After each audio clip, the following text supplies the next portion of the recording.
Imagine si l'oxygène qu'on respire était en fait un gaz toxique qui empoisonne les gens et qui les tue en genre 80 ans en moyenne. Bah en fait c'est un peu la vérité. L'oxygène est giga corrosif. Regarde, l'acier est l'un des matériaux les plus résistants du monde. Il se dégrade au simple contact de l'air, au simple contact de l'oxygène. Et c'est ce qu'on appelle la rouille. Et dans notre corps c'est exactement pareil. L'oxygène qui circule dans tout le corps et qui est nécessaire pour notre survie, et ben en même temps il va dégrader les cellules. Et de manière hyper simplifiée, cette dégradation c'est l'une des raisons pour laquelle on vieillit. Il y a un monde où des extraterrestres nous observent de loin et pètent un câble juste en pensant à nous. La Terre? Tu veux dire la planète où les gens respirent du poison pour vivre? Non vraiment je pense qu'il vaut mieux pas leur parler à eux.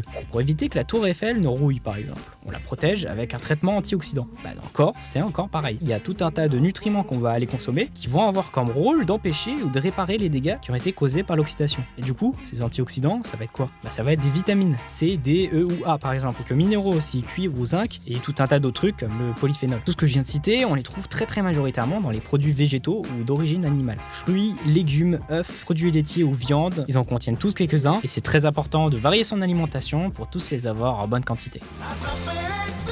Les antioxydants! Abonne-toi!